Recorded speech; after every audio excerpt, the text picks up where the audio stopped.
Hello, everybody, and welcome back to G Bear's Off Grid Ways, a homestead in the desert.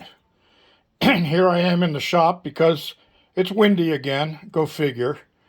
30-mile-an-hour winds all last night, and they dropped down into the mid to low 20s for the day. And they seem to be calming a little bit right now, but still blowing out there. So I want to address a few questions and comments on the electricity video I did yesterday, and add a few things onto that. Okay, from Australia, I was asked about GFCI. Okay, in Australia, Canada, Europe, all those places, they use 220. I'm not even sure if they're up to 240 yet, but I think they use 220 because they have 110, 220. All right, GFCIs. You're not going to find them like this for 220, 240 volt. They just don't make them. So your option is to get yourself a GFCI breaker. All right, now this one is only for 120. The 240 would be this size. It would have the two pieces bonded together here, and you'll have two connectors for your hot wires, your two hot wires. Okay. The way these hook up is that in the panel, this neutral that comes with it, that comes coiled like that, would connect to your neutral bar in the panel. Now remember that bus bar that I showed you on top of the plastic? That's the neutral bar, and this would connect there. Now you see right down in here, they got a little white dot on there.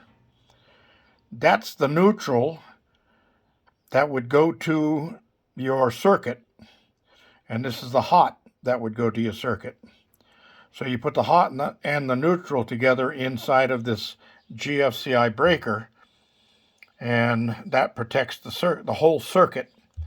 So for using them on 220 or 240, you would have a breaker this size, would still have one wire coming out of it like this, and that would connect to your neutral bar.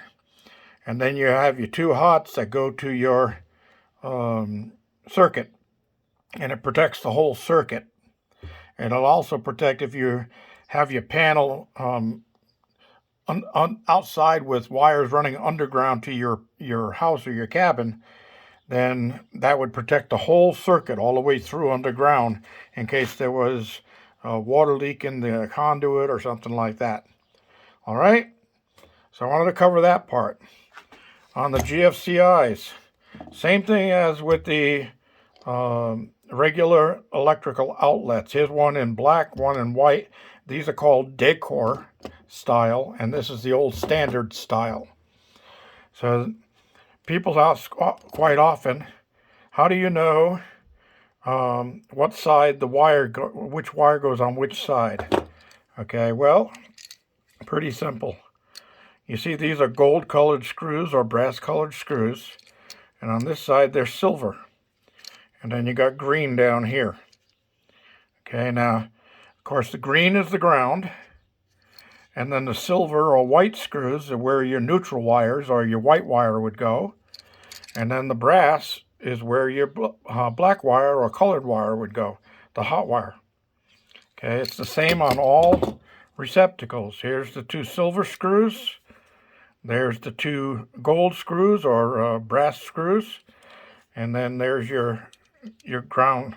Usually they have them on a green on there, or even just plain like that, because you can use a bare ground. All right, so that tells you what side to put your wires on. Don't crisscross them. If you crisscross them, you're going to ruin some of your electronics, because you'll be feeding the power through your wiring of the item that you're powering. You're feeding it backwards. Okay, so don't do that. All right, single pole switch. Single pole switch has only 2 screws on it. They're both brass colored. So, remember I said brass colored gets the colored wire or the black wire. So you're going to have a black wire on each one of those screws. And why? Well, because the only thing a switch does is it puts a break in the hot wire. Okay? It either separates it or connects it. When it's separated, the lights are out. When it connects it, the lights go on. Yeah, I hear you. You guys running around in the desert chasing shadows, huh? All right. So that's on a single pole. They call them a single pole, even though there's 2 screws, and you would think that's a double pole. No, that's a single pole, because all it does, like I said, it just puts a break in the wire, in the hot wire, so that it either connects it or disconnects it. So you either have power flow or you don't have power flow. And you have a ground screw in there. And what do you do with the white wire that's going through the box? You hook the 2 white wires together with a wire nut. So that the neutrals just are a return of your power. Okay? 3-way switch. Okay, a 3-way switch has 3 screws. 2 on one side, 1 on the other side. Okay? Now, how do you wire a 3-way switch? Well, you have to have 14-3 wire in your box first, because you're going to have 2 of these switches, one at one doorway, one at another doorway on the other side of the room. And the wires connect on here. The spare screw is usually black. I don't know why this one isn't, but on the back it'll say common on one of them, right here, common. Okay, so this one has common here, so that's where your black wire go. Now I always put black and red because you're using 14-3. Remember, you're going to have a black, a red, and a white, and a ground. So you're going to put the black on the common, the red right above it. They're on the same side. And then the white would go on the other side. And of course your ground goes to the ground screw. All right? And that connection is exactly the same at this switch and the switch on the other side of the room. The same position of wiring goes on both switches. And once they get up into the light fixture, and that's where you have your hot coming in with a hot wire, a black and a white neutral, and a ground, of course. So that's where your hot's going to be. So then you're going to start by connecting the wires that come off of here. Take the white from this switch and the white from the other switch and hook them together. Take the red from this switch and the red from the other switch and hook them together. This is up by the light fixture, where the can where the light fixture is going to go. Okay, now you have 2 blacks coming off your switches, and you have 1 black coming from your hot. So you're going to hook one of the blacks from the switches to the hot coming in, and the other black, and you still have 1 white left from the hot line. So now you got a black and a white left, and that's going to go to your light fixture. 1 on the black wire, 1 on the white wire. That's it. It's that simple. Anybody needs a diagram, I did do a video on it before, and I can show you that again. Now there are other 4-way switches and stuff like that. I'm not going to get into that because nobody's going to ever get that involved in electrical when moving off grid. This is not electrician school. This is stuff that basic stuff you should know for living off grid. All right? So that's basically all I have for this, except I want to cover one other thing. Wiring. Okay. For DC or direct current, or your low voltage, or your solar, all of that stuff. Okay, that DC is direct current, and you want to use stranded wire for that, not solid wire, stranded. Okay. DC works best with, it'll work on solid wire, but you're going to have a loss of power, you have a loss of voltage or amps through the wire itself. So you want to use stranded. Okay. Now for AC, for what you're going to run for electrical outlets in your cabin, your barn, your tool shed, all of that stuff, wherever you're going to hook up electrical outlets, you're going to use THHN solid. Okay, that's solid wire. It's a solid copper conductor. Now don't go mixing different wires. Don't mix copper and aluminum wire. That's not a good thing. There's a thing called electrolysis, and when there's electricity, electrolysis is even more dominant. And then electrolysis is a reaction between dissimilar metals.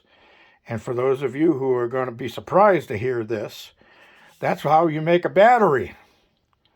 A battery is made with two dissimilar metals. So you have the positive metal, and you have the negative metal, which is a different type of metal. And there'll be plates, and you'll have one positive plate, negative plate, positive plate, negative plate, positive plate, negative plate. And then you put that into a liquid or a fluid. You could even use water. It's not as efficient as acid. But once you connect those with water in between them, then electrolysis starts. So as one is trying to shift molecules to the other one, it produces electricity. All right? So you can look at my playlist, electrical experiments and stuff, and you will see where, right here out in the desert, where I went out there in the dirt and took a aluminum wire and a copper wire, and I just stuck them in the ground, and then I took a reading off of them, and I had voltage. Then I poured some water around the base of them and got the ground wet, and then the voltage went up. All right? So electricity is everywhere. You can do the same thing on the side of a tree. Go over to any tree, take an aluminum nail and a steel nail, and bang them side by side into the tree. And then take your voltmeter and take a reading across those two, and you'll notice that there's voltage there. Now for a battery cell, your standard production, what you're looking for, is 2 volts per cell. And that's why I showed you on 6-volt batteries that I use in my solar array. 6-volt batteries have 3 caps. That's 3 cells at 2 volts each, 2, 4, 6, right? A 12-volt battery will have 6 caps on it, and that's because 2 volts times 6 caps, or 6 cells, is 12 volts. A 24-volt battery, which you find in airplanes, would have 12 caps at 2 volts a cap. All right, so each cell is 2 volts. So play with that little experiment. You'll see how I did it in that playlist that says electrical experiments and such. And there's some pretty interesting stuff in there. So you might like reviewing that and getting a kick out of electricity. Learning about electricity, it's important. You're going to need it. All right, everybody, that's all I have for today. We'll be getting into the next segment of off-grid knowledge, things that you need, things that are a necessity that you know, and we'll start that probably tomorrow on Monday, if the weather permits. Sounds like the winds are dying down. Boy, I sure hope so. This is G Bear reminding you, thumbs up down there. Don't forget to share and subscribe and save videos that you need to go back and look at. That way you don't have to try to remember what the title was. You save it and it's saved in your channel. All right, this is G Bear signing off.